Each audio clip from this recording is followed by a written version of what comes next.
Okay, good guys, no? So babiyahe na naman kami guys, pupunta tayo sa Muntinlupa, no? Doon sa may Putatan, Muntinlupa. So meron tayong sa service guys na washing machine. Ang complaint ng customer ay ito ay nag-auto drain, no? So tingnan natin kung anong problema, no? Kung bakit nag-around siya ng auto drain. So 'yun, sumama tayo ngayon sa team guys, no? Ayan. So 'yun, dito na nga tayo guys, no? Ayan, tingnan na natin. So bagong-bago yung unit guys, no? Isang taon lang. Wala pang kadumi-dumi, no? So supposed to be kasama cleaning ito, pero nung nakita natin wala pang kadumi-dumi, no? Kaya hindi na natin cleaningin to. Ang gagawin natin, repairin na lang natin yung auto drain. So ito nga guys, testing namin, no? So ang gagawin namin dito, buhusan namin yung loob. Tingnan natin kung dumidiretso yung tubig, no? So yan guys, napapansin, napakalinis pa, no? So hindi na nirekomenda namin na wag nang linisin kasi nga napakalinis pa, wala pang dumi. So ang gagawin na lang namin guys, lagyan natin siya ng tubig para ma-check natin kung nag-auto drain nga ito, no? So ang location natin ngayon guys ay Putatan, Muntinlupa, no? So sa mga chat minsan para sa atin, no? Minsan hindi namin kayo kaagad ma-replyan kasi pag nasa service kami, hindi kami yung makapag-reply kaagad, no? Yung mga nagtatanong naman sa atin pag nasa service tayo, hindi kaagad namin ma-accommodate, no? So antayin nyo lang guys yung mga reply namin kasi nagre-reply naman kami guys, no? So bago namin pa lagyan ng tubig guys, pinatesting muna natin sa spin. Siyempre, para sigurado tayo na working yung unit, no? Kasi nga baka mamaya may iba pang problema, no? So pina-spin nga muna natin. Then saka natin siya i-testing, no? So ayan, nalagyan na natin siya ng tubig para malaman natin kung nag-auto drain ba ito, no? So hose lang guys ang gagamitin natin, no? Ayan, no? Ayan. So ibig sabihin nag-auto drain nga, no? Ito guys ay patay, no? So naka-unplug, no? So binuhusan na natin ang tubig sa loob, ginamitan natin ng hose. Nakita nga natin na nag-auto drain siya. So ang gagawin namin dito guys, baklasin namin yung pinaka drain valve nito. Basta tandaan nyo guys, yung washing machine pag nagdi-drain na nakapatay or naka-unplug, tapos binubuhusan nyo ng tubig, nagdi-drain. Ang problema guys, nasa drain valve lang yan. Nandyan lang yan ang problema. So yun ang kailangan yung tingnan, no? Either may barya, may dumi, or sira yung spring, or yung rubber sira, no? So basta kapag patay na, nagdi-drain pa rin kahit hindi siya naka-on, no? So yun.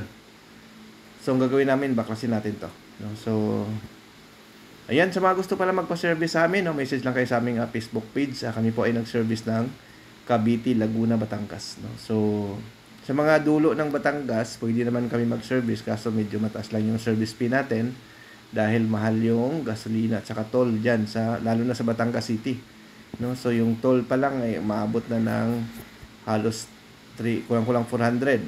Toll fee pa lang 'yon. So gasoline pa. Gasoline siguro mga 800 back and forth. So doon pa lang medyo mabigat na, no? Pero yung kaya naman mag-afford ng service namin sa ganung kalayo, pwede naman, no? So yun. So ito nga guys, binaklas natin to yung likod kasi kakalasin natin yung pinaka drain valve nito. Ayan. Ayan. So wag niyong kalimutan guys, i-follow at saka i-like yung ating mga Facebook, no, or ating YouTube, no. Wag niyong kalimutan mag-subscribe sa mga baguhan. Marami tayong videos yan guys na ni-upload, no. So panoorin niyo na lang kung kailangan niyo ng mga tutorial. Halos lahat ng sira ng washing guys, halos nailabas na rin natin. So sa mga baguhan, no, siguro naman nasundan niyo na yung mga trouble ng mga washing machine. So ayan,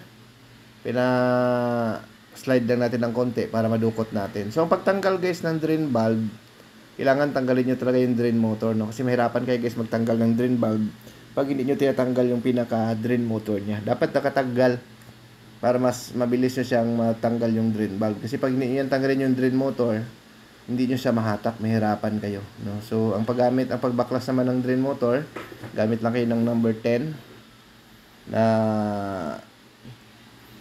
rinse or kahit screwdriver, pwede naman. Ayan. So kasalukuyang binabaklas natin ito. So ayan.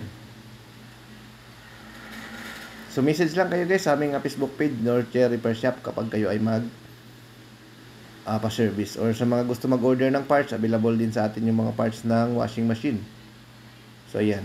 So nabaklas na natin. Tanggalin na natin yung naka-drain valve. Pag napaslide nyo siya ng konti guys, lagyan nyo ng basahan yung ilalim ng gearbox para hindi mapasok ng tubig. Or minsan guys, pag may barya kasi, buwabagsak sa loob ng gearbox. So ito, tinanggal na natin guys yung rubber. So nakita na nga natin. Ayan, si Kuya Edwin, yung driver natin, no? So ayan. So yung rubber niya guys ay deform, no? Ayan, no? Nakatupi na yung dulo, no? So parang na-deform na siya. No? So kaya siya nag-auto drain guys kasi na-deform na yung rubber, no? Usually guys, ang auto drain talaga either barya, either yung spring or yung rubber na di-deform or may dumi na naiipit, no? So yun naman lagi ang naging problema niyan kapag auto drain. So ang ginawa namin diyan guys, pinalitan lang natin guys ng drain valve, no?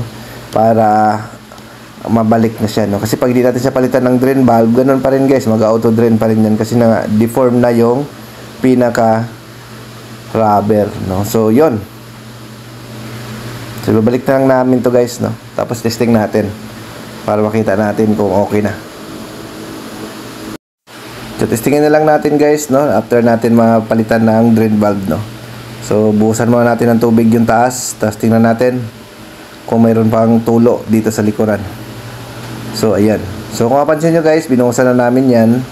Wala na siyang tulo, no? Kasi ang naging problema yung pinaka drain valve lang, no? So yun, no? Yun lang naman guys ang kailangan nyong gawin kapag na-encounter nyo yung auto drain sa inyong automatic washing machine. Okay? Thank you. Bye-bye.